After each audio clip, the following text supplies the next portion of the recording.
Hello, my name is Kelly Terrazas. My name is Brittany Ann. And my name is Taylor Laron. And welcome to the Millennial Versus Presents Gen Talk. Join us as we discuss our perspectives on gender norms.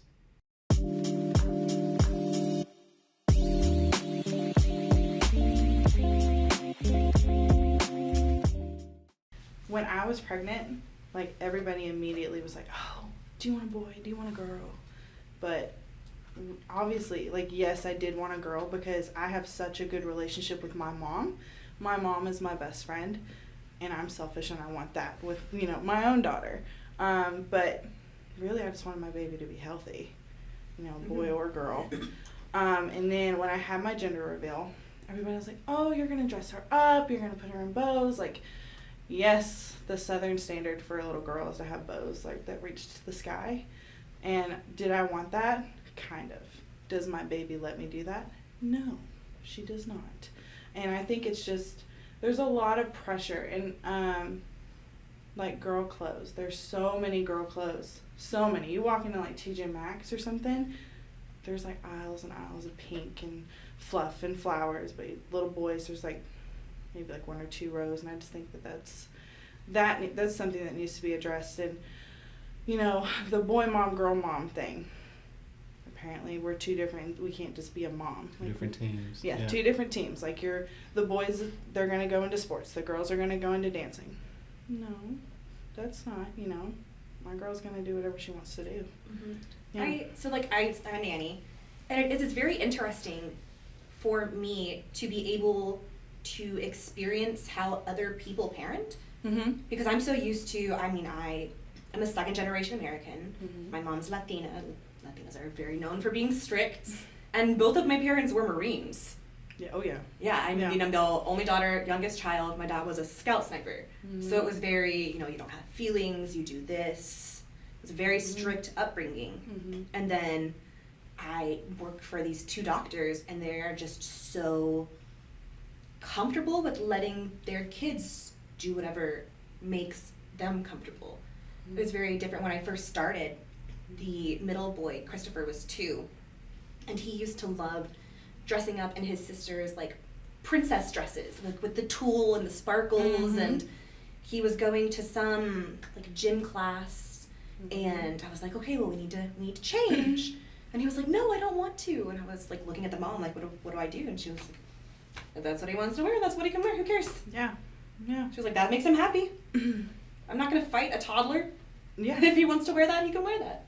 I think one thing that was very, that stood out to me was, I think Keenan said it in the podcast, was that gender norms for a lot of people start before your child is born. Mm-hmm. So not really at conception, but from the moment you figure out you're having a baby, and then you announce it, and the world wants to know whether or not you're having a boy or a girl. Pink or blue. Pink or blue.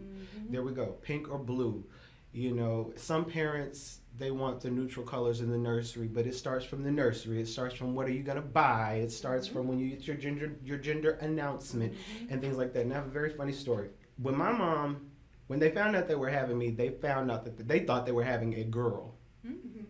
Ultrasounds and everything. I don't know how that escaped the doctor, but there are literal pictures from my baby shower. I had the pink on, there was a pink cake, pink, so much pink. And the stories are like, we had to, so, they didn't know until I came out that I was a boy. Yeah. Until I got here, that I was a boy. And so my aunt, who was at the hospital, my mom called my grandmother, and my grandmother had to go, and they had to go buy a whole bunch of stuff. And for a while, they had, I wasn't sleeping in the nursery because they had to redo everything to fit the circumstance that they were in, because they had prepared for a different circumstance. And it's just, I don't even know who came up with the idea of making gender announcements, because some people really do have preferences about who they want to raise and who they want to bring in this world, be it healthy or not. They just want a boy or a girl.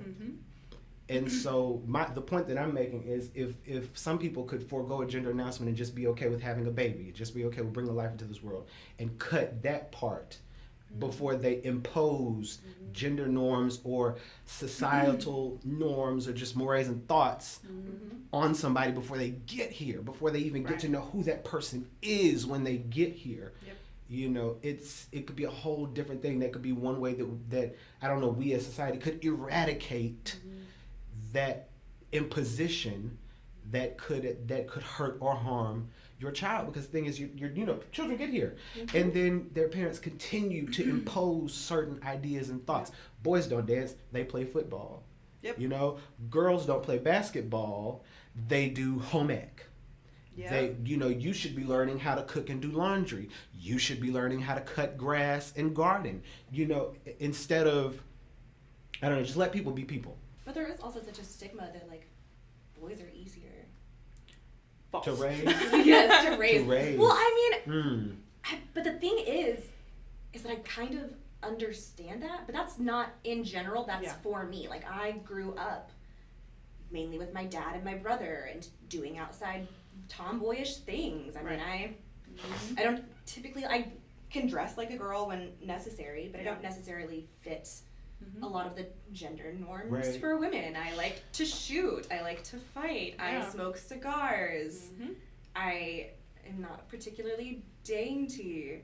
So for the boys, the two boys who I nanny, it's easy for us to bond because they're just like, hey, let's go break stuff. And I'm like, yes, let's go break stuff. Yeah. But girls really do mature much faster than boys. And so it's not that easy with the oldest daughter. Like she doesn't want to just like break things or go running. She wants to talk and talk about her day and her feelings and what she likes and dislikes.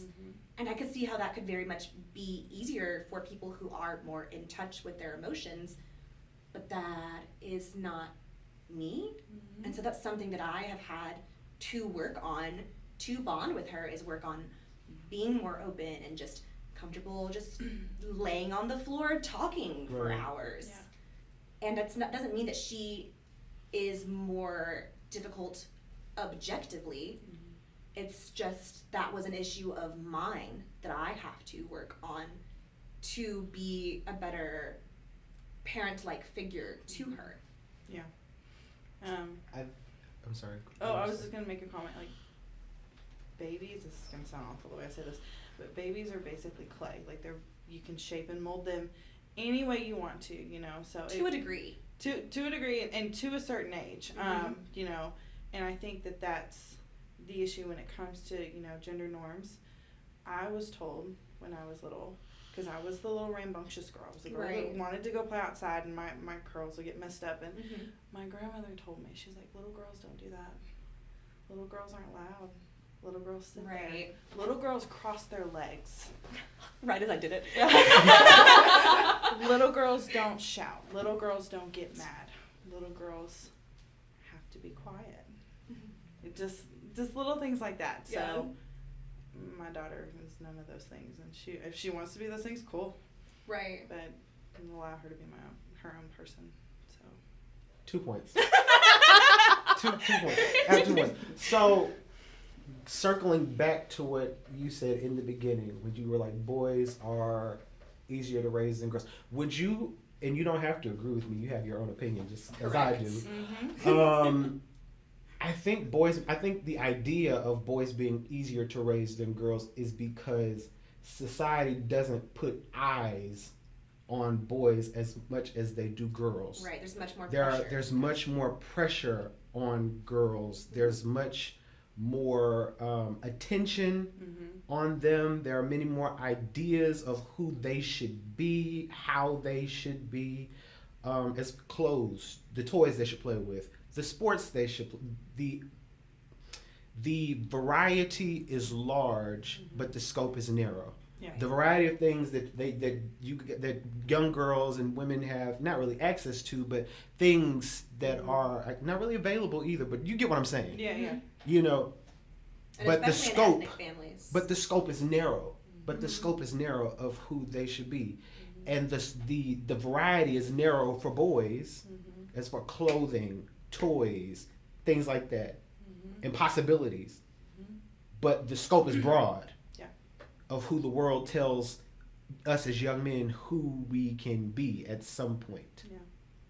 And I think that's why it makes it easier. That's why some people believe that it's easier to raise a boy, because it's like, oh, boys will be boys. Just put them out there, do it. Make sure he knows how to pee standing up. Make sure he can walk, talk, run, throw him in sports, Yeah. go to school, get grades. You can be whoever you want to be. You can be the president. Yeah. And then girls, it's like, cross your legs, this and that, hormones talking, clothes, not too low, not too high, Yeah. sort of situation. Don't date this one, don't date this one, this and that, be a lady, be a lady. And then when you grow up, it's like this, the scope of who society tells you can be, it grows narrower and narrower and narrower. But in recent years, things have changed in recent decades, and the scope of possibilities has broadened. But if you're not raised in a household that embeds that in you, because if you're told at home, if you're told to play it small at home and the world beats you down to play it small as well, you'll just play it small. Well, But because if girls you're- have to be raised to live in a man's world, and boys would have to be raised. Let's to say grow it to goes. men. That's what I say. It goes back to the household you're in, because if you're taught to not shrink yourself at home, Yeah. you will go out into the world and not shrink yourself. My brothers that were raised by my father, they are taught to hold it in, to not cry. Tears are weakness. But it was okay for me to cry. It was okay for me to be Right. super emotional. But whenever, like, if my brother fell and, like, scraped his knee, Mhm. first of all, ow, that hurts, you know. Right. Crying is an immediate response to pain. It's in your brain. That's how you're wired. But my dad would be like, no, boys don't cry. Uncles at the cookout, the old school uncles, and if you got an old school father, big brothers, big cousins, things like that, especially if you like black and you're from the South, you got family out in the country, and they like to do like rough and tumble stuff, and you're a city boy, you don't really know all of that stuff. But they're rough, they're harder on the younger cousins, the younger nephews, things like that, about what it is okay to do as a boy, or what they think it's okay to do as a boy, what you shouldn't do. Like, don't say oopsie. Don't play hopscotch too long over there with them girls. Go over there, play basketball over there with them, with your cousins or whatever. Like, join us. So you want me, a 5-year-old, to join like some 30-year-olds and 16-year-olds on the basketball court and then fall over and be hurt and scraped up and stuff like that? Like, why can't I just go play in the sandbox, bro? Because it builds character, and that's what men do. That's what they think. That's what They think. Absolutely. That shit might be traumatizing. Yeah. It is. To your point, I have family from the South, and every uncle, every time I meet them, they'll sock the shit out of my arm. Just be like, What's up, "What's up, nephew? bro?" I'm like, What's up, nephew? Boom. What the man? Like, hold up now. Like, just because I'm a man, don't mean at no point in life is this ever gonna feel good. Like, this is all. These nerve endings are always gonna be here. You're always there. Right, like, you know, but it's that sort of thing. I think, I don't know, a lot of, and that's where a lot of toxic masculinity for black men in particular grows up and formulates and creates.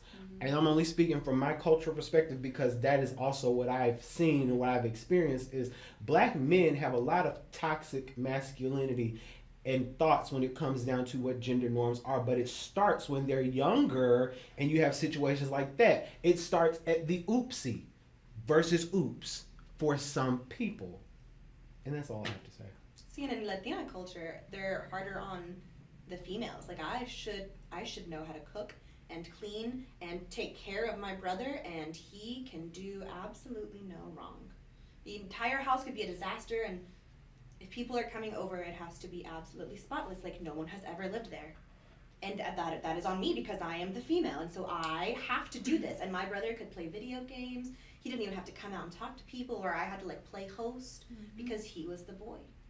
And boys can do no wrong. Boys carry on the family name, which is very important. But It's like that with black families too. Not necessarily like, but it's like flip, like how like it's like the toxic masculinity thing, like nephew situation. But then it's like the girls over there like at the cookout, like what, shucking peas and stuff like that sometimes.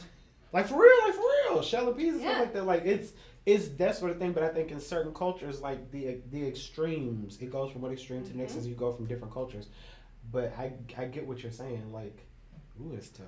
And it sounds like interestingly enough, I think that there are toxic feminine and masculine trait. traits on both sides and with every race, every culture. But for me, it really, and I may be one-sided with this because I am a male, but I feel like the traits that we have and things like that for our black men is I don't want to say more of an issue because I don't want to take away from toxic femininity that we have in the Black community, but I feel like those masculine traits are really, it's bad. But Hyperactive. It's hyperactive even more so. And so to hear what you're saying about in the Latina culture, like there's more of this emphasis on the women doing what they need to do and how you're supposed to be and how you're supposed to react and how you're supposed to take care of others. It's really interesting to see how culturally things are so different Because depending on That spotless comment, I was like, oh, that's hyper. Mm-hmm. That's Yeah. hyper. It really is. Yeah, and it's supposed to, Yeah. and it's well known that like the dad is the patriarch and he is the head figure, Rules the roost. but the mom rules.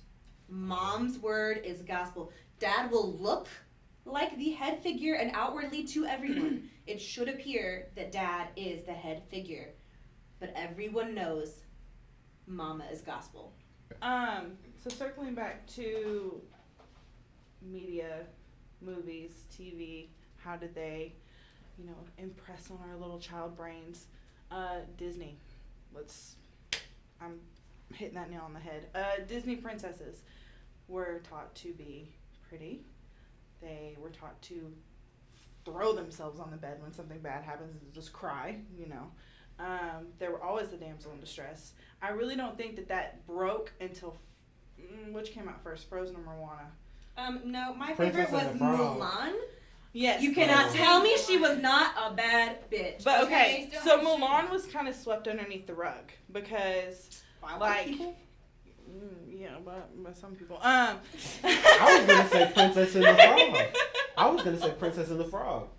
Because Yeah, she was yeah. she She was aimed to independent. be independent, a business Yeah. owner, and she rejected the prince at every turn. He was And throughout her obnoxious, story, she took him. Throughout her story, she took him. He followed her. Yeah. She was leading the path to get to Mama Odie and to get through the bayou and to get to wherever she needed to be to come back to being an actual human being. And then she chose Yeah. to be with the prince at the end. She wasn't waiting for him to choose her. Matter of fact, she was running from him. She had no interest in him. She wasn't checking for him. Yeah. So I think Mulan came first. Saved her. Yeah. And then- Doing it for family. Yeah. Doing it for But her like country. the doing it for original herself. princesses. She was an Snow- original princess. No. Like She older, old like school. 1940s, 50s that Okay. were published. Like So the Grimm brothers adaptations. Snow White, Cinderella, Sleeping Beauty. Oh God, that's a whole ordeal. Sleeping Beauty, but Someone didn't teach Those them were, like- consent.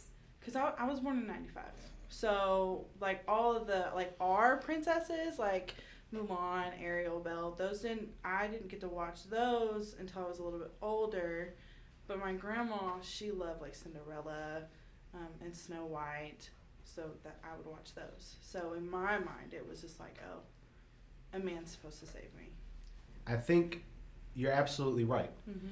The Disney princesses that are in most of the Disney princesses that are in like the Disney princess photo.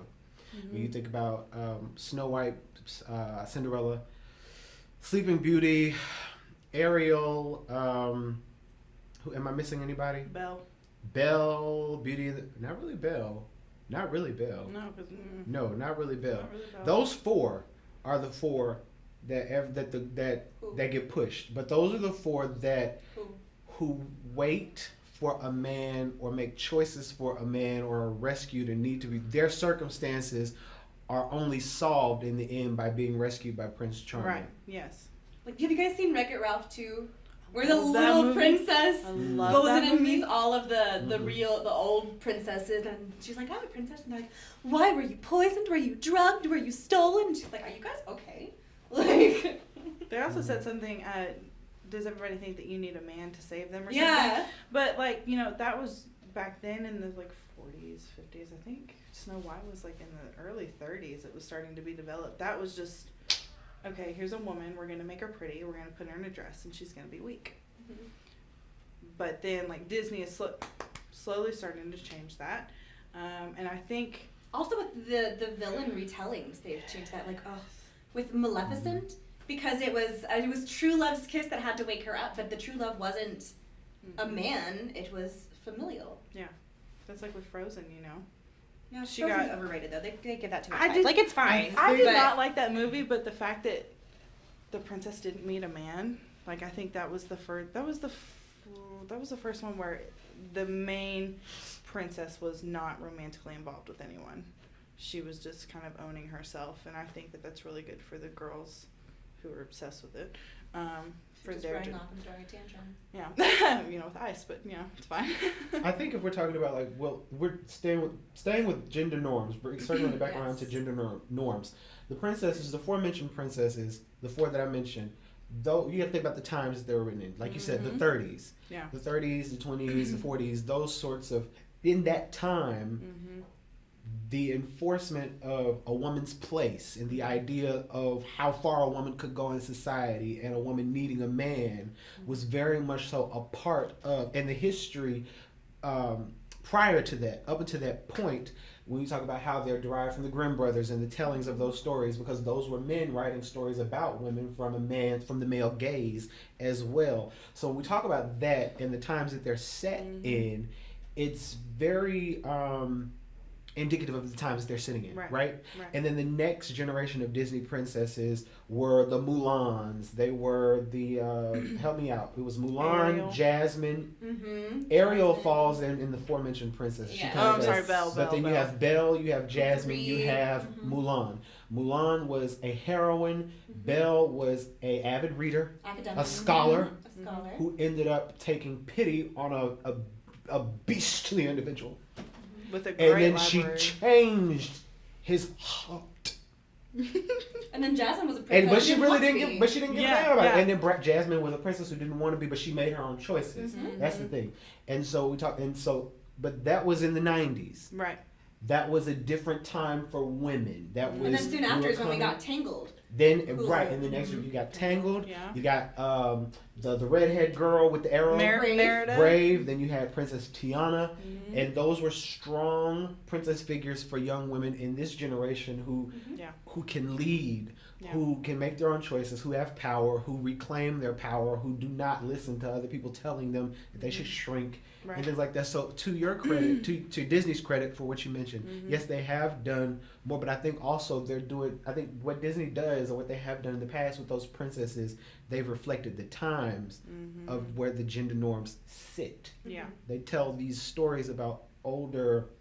They tell these stories, these fables, right? Medieval fables, but they circle them around to what's happening in Yeah. society now with gender norms, like Moana and some of the other princesses. I'm not a Disney kid anymore. I'm a grown man, but Really? but these days, yeah, no, I don't really hear about the Disney.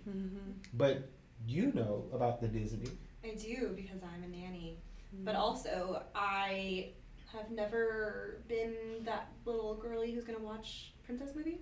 And so when was I forced make to watch when them. when I make when the kids want to watch, which is very seldom because we play outside and go to the library and stuff like that. So when the kids are like, "Well, let's watch TV," I'm like, "Okay, well, let's watch Kim Possible." Oh.